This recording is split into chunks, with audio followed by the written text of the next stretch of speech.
ಚಿತ್ರದುರ್ಗದಲ್ಲಿ ಒಳ ಮೀಸಲಾತಿ ವಿಚಾರವಾಗಿ ರಾಜಕೀಯ ಚಟುವಟಿಕೆಗಳು ತೀವ್ರಗೊಂಡಿವೆ. ಒಳ ಮೀಸಲಾತಿ ನೀಡಿ ಬಳಿಕ ವಾಪಸ್ ಪಡೆದಿರುವ ರಾಜ್ಯ ಸರ್ಕಾರದ ವಿರುದ್ಧ ದಲಿತ ಸಮುದಾಯಗಳಿಂದ ಆಕ್ರೋಶ ವ್ಯಕ್ತವಾಗುತ್ತಿದೆ. ಪರಿಶಿಷ್ಟ ಸಮುದಾಯಗಳ ಧ್ವನಿಯಾಗಿ ನಿಲ್ಲಲು ಬಿಜೆಪಿ ಮುಂದಾಗಿದ್ದು ಬೃಹತ್ ಜನಾಂದೋಲನ ರೂಪಿಸಲು ತಯಾರಿ ನಡೆಸಿದೆ.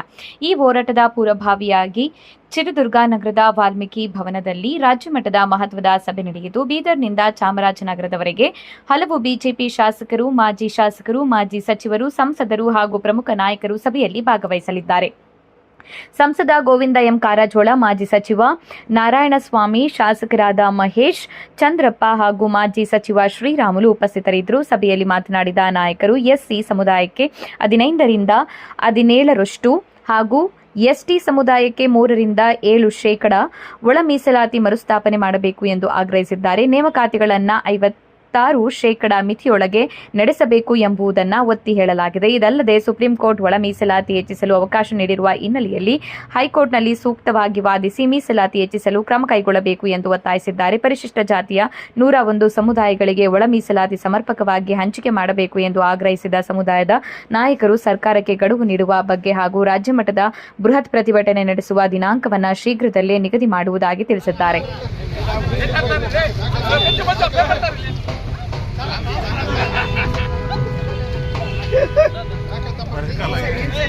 ಬರ್ರಿ ಮೊಬೈಲ್ ಬರ್ರಿ ಅಡ್ಡ ಹೋಗ್ಬೇಡ್ರಿ.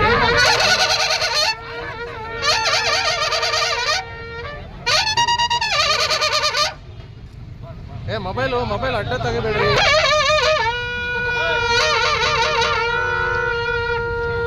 भारत माता की भारत माता की जय वाल्मीकि जय वाल्मीकि जय भीम जय भीम जय भीम.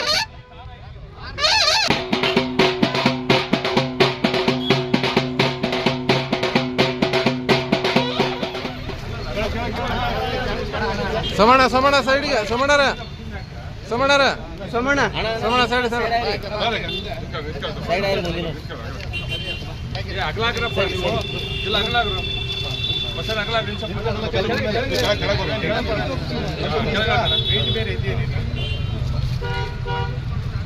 ರಾಮದಾಸ್ ಅಣ್ಣ ಗಂಗಪ್ಪಣ್ಣ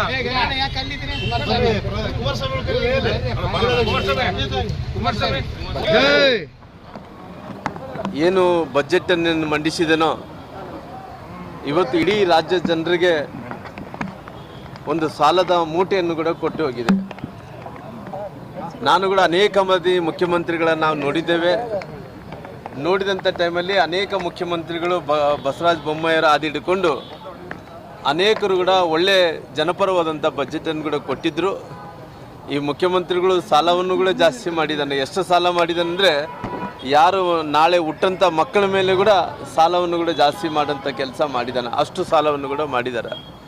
ಸುಮಾರಾಗಿ ಹತ್ತತ್ರ 50,000ಕ್ಕೂ ಹೆಚ್ಚು ಇವತ್ತು ಸಾಲದ ಬಡ್ಡಿಯನ್ನು ಕಟ್ಟುವಂಥ ಕೆಲಸ ಮಾಡ್ತಾ 50,000 ಕೋಟಿಗೂ ಹೆಚ್ಚು ಜಾಸ್ತಿ ಆಗಿ ಸಾಲದ ಬಡ್ಡಿಯನ್ನು ಕಟ್ಟುವಂಥ ಕೆಲಸ ಮಾಡ್ತಾ ಇದ್ದಾರೆ. ಹಂಗಾಗಿ ಈ ಬಡ್ಜೆಟ್ಟು ಭಾಳಷ್ಟು ಜನರಿಗೆ ಒಂದು ಹೊರೆಯನ್ನು ತಂದುಕೊಡೋಂಥ ಕೆಲಸ ಆಗಿದೆ. ಹಂಗಾಗಿ ಈ ನಾಡಿನ ಜನರು ಈ ಬಜೆಟ್ ಮೇಲೆ ಅಸಮಾಧಾನವನ್ನು ಕೂಡ ವ್ಯಕ್ತಪಡಿಸೋಂಥ ಕೆಲಸ ಮಾಡ್ತಾ ಇದ್ದಾರೆ. ಇವತ್ತು ನಾವು SC ಜನಾಂಗದವರು ಏನು ಅವತ್ತಿನ ಸಂದರ್ಭದಲ್ಲಿ ನಾನು ಸಮಾಜ ಕಲ್ಯಾಣ ಮಂತ್ರಿಗಳಾಗಿದ್ದೆ, ಬಸವರಾಜ ಬೊಮ್ಮಾಯಿನವರು, ಗೋವಿಂದ ಕಾರಜೋಳವರು, ನಾವೆಲ್ಲರೂ ಸೇರಿಕೊಂಡು ಸುಮಾರಾಗಿ 3 ದಶಕಗಳ ಹೋರಾಟವನ್ನು ಕೂಡ SC ಸಮುದಾಯಗಳಿಗೆ ಮೀಸಲಾತಿಯನ್ನು ಜಾಸ್ತಿ ಮಾಡೋಂಥ ಕೆಲಸ ಮಾಡಿದ್ವಿ. 50% ಇದ್ದಂಥ ಮೀಸಲಾತಿಯನ್ನು 56% ಮೀಸಲಾತಿಯನ್ನು ಮಾಡೋಂಥ ಕೆಲಸ ಮಾಡಿದ್ವಿ. ಈ ಸರ್ಕಾರ ಅಧಿಕಾರಕ್ಕೆ ಬಂದ ನಂತರ ಇವತ್ತು 50% ಒಳಗಡೆ ಮೀಸಲಾತಿ ಕೊಡೋಂಥ ಕೆಲಸ ಆಗ್ತಾಯಿದೆ. ಇವತ್ತು ಸರ್ಕಾರದಲ್ಲಿ ಖಜಾನೆ ಖಾಲಿ ಮಾಡಿಕೊಂಡು 50,000 ಹುದ್ದೆಗಳನ್ನು ತಗೋಬೇಕು ಅನ್ನೋಂಥ ವಿಚಾರ ಬಂದಂಥ ಟೈಮಲ್ಲಿ ಅದರಲ್ಲಿ ಮೀಸಲಾತಿ ಕೊಡಲಾರ್ದಂತೆ ಕುಂಟು ನೆಪವನ್ನು ಹಿಡ್ಕೊಂಡು ಇವತ್ತು ನಿಮ್ಮ ಹತ್ರ ಸಂಬಳ ಕೊಡೋಕ್ಕೆ ರೊಕ್ಕ ಇಲ್ಲ, ಕೇವಲ 2,20,85,000 ಹುದ್ದೆಗಳೇನಿದ್ವು ಅದರಲ್ಲಿ 50,000 ಹುದ್ದೆಗಳು ತೊಗೊತಿದ್ರಿ. ನಿಮ್ಮ ಖಜಾನ ಖಾಲಿ ಮಾಡ್ಕೊಂಡು ಕೂತೀರಿ. ಇಂಥ ಸಂದರ್ಭದಲ್ಲಿ ನೀವು ಈ ರೀತಿ ಮಾಡ್ತಾ ಇರುವಂಥದ್ದು ಸರಿಯಲ್ಲ. ಹಂಗಾಗಿ ಮೀಸಲಾತಿ ವಿಚಾರದಲ್ಲಿ ನಮ್ಮ ಹಕ್ಕು. ಬಾಬಾ ಸಾಹೇಬ್ ಅಂಬೇಡ್ಕರ್ ಸಂವಿಧಾನ ಬರೆಯುವಂಥ ಟೈಮಲ್ಲಿ ಜನಸಂಖ್ಯೆ ಆಧಾರದ ಮೇಲೆ ಮೀಸಲಾತಿಯನ್ನು ಕೊಡಬೇಕು. ಆ ಮೀಸಲಾತಿ ಕೊಡೋಂಥ ವಿಚಾರ ಬಂದಂಥ ಟೈಮಲ್ಲಿ ಯಾವ ರೀತಿ ನಿಯಮಗಳನ್ನು ಪಾಲಿಸಬೇಕಾಯಿತು. ಜಸ್ಟಿಸ್ ನಾಗಮೋಹನ್ ದಾಸ್ ವರದಿಯನ್ನು ಕೊಟ್ಟಂಥ ಟೈಮಲ್ಲಿ ಅವತ್ತು ನಾನೇ ಈ ಸಬ್ ಕಮಿಟಿಯ ಚೇರ್ಮನ್ರಾಗಿ, ಗೋವಿಂದ ಕಾರಜೋಳ ಸಾಹೇಬರು ಕೂಡ ಈ ಚೇರ್ಮನ್ರಾಗಿದ್ದರು, ನಾನು ಚೇರ್ಮನ್ರಾಗಿದ್ದೆ. ಅವತ್ತಿನ ಸಂದರ್ಭದಲ್ಲಿ ಅವರ ಅವಧಿಯಲ್ಲಿ ಸಮಾಜ ಕಲ್ಯಾಣ ಮಂತ್ರಿ ಇದ್ದಂಥ ಟೈಮಲ್ಲಿ ಅವರು ಚೇರ್ಮನ್ರಾಗಿದ್ದರು. ನನ್ನ ಅವಧಿಯಲ್ಲಿ ಕೂಡ ನಾನು ಚೇರ್ಮನ್ರಾಗಿದ್ದೆ. ನನ್ನ ಸೋದರರಾದ ಶಿವನಗೌಡರ ನಾಯಕರು ಎಲ್ಲರೂ ಕೂಡ ಸೇರಿಕೊಂಡು ನಾಗಮೋಹನ್ ದಾಸ್ ಅವರ ವರದಿಯನ್ನು ಯಥಾಸ್ಥಿತಿಯಲ್ಲಿ ಕೂಡ ಸ್ವೀಕಾರವನ್ನು ಮಾಡಿಕೊಂಡು ಕ್ಯಾಬಿನೆಟ್ಗೆ ತೊಗೊಂಡೋಗಿ ಚರ್ಚೆ ಮಾಡಿ, ಆ ಚರ್ಚೆ ಆದ ನಂತರ ಸರ್ವಪಕ್ಷಗಳು ಕರೆದು ಎಲ್ಲರೂ ಕೂಡ ಸಿದ್ದರಾಮಯ್ಯರು, ಡಿ ಕೆ ಶಿವಕುಮಾರ್ ಅವರು, ಕುಮಾರಸ್ವಾಮಿಯವರು, ನಮ್ಮ ಯಡಿಯೂರಪ್ಪನವರು, ಬೊಮ್ಮಾಯಿನವರು, ನಮ್ಮ ಶಿವನಗೌಡರ ನಾಯಕರು, ನಂತರ ನಮ್ಮ ಗೋವಿಂದ ಕಾರಜೋಳ ಎಲ್ಲರೂ ಕೂಡ ಸೇರಿ ಮೀಸಲಾತಿ ಜಾಸ್ತಿ ಮಾಡಿದ ನಂತರ ಈ ಮೀಸಲಾತಿ ಕಸ್ಕೊಂಡಂತ ಏನು ಕೆಲಸ ಮಾಡ್ತಾ ಇದ್ದಾರೋ ಇದು ದಲಿತರ ವಿರೋಧಿ ಸರ್ಕಾರ ಅನ್ನೋಂಥ ಮಾತನ್ನು ಹೇಳಬೇಕಾಗುತ್ತೆ. ಅದಕ್ಕೋಸ್ಕರವಾಗಿ ಉಗ್ರವಾದಂಥ ಹೋರಾಟವನ್ನು ಮಾಡಬೇಕನ್ನೋಂಥ ಕಾರಣದಿಂದ ಇವತ್ತು ಎಲ್ಲರೂ ಕೂಡ ಸೇರಿದ್ದೀವಿ. ಒಂದು ಅಂತಿಮವಾದಂಥ ನಿರ್ಧಾರವನ್ನು ತಗೊಂಡು ಮತ್ತೆ ಪುನಃ ತಿಳಿಸುವಂಥ ಕೆಲಸ ಮಾಡ್ತೀನಿ. ಅವರು ಬಹುಶಃ ಈ ಬಜೆಟನ್ನು ನೋಡಿದ ನಂತರ ಎಷ್ಟು ಸಾಲ ಮಾಡಿದ ನಂತರಗಿನ ಸಿದ್ದರಾಮಯ್ಯನವರು ಹತ್ತತ್ರ 4 ಲಕ್ಷಕ್ಕೂ ಹೆಚ್ಚು ಸಾಲವನ್ನು ಕೂಡ ಮಾಡಿದ್ದಾರೆ. ಹುಟ್ಟಂಥ ಮಕ್ಕಳ ಮೇಲೆ ಕೂಡ ಇವತ್ತು ಸಾಲದ ಹೊರೆ ಹೊರಿಸಿ ಕುಂತಾನ.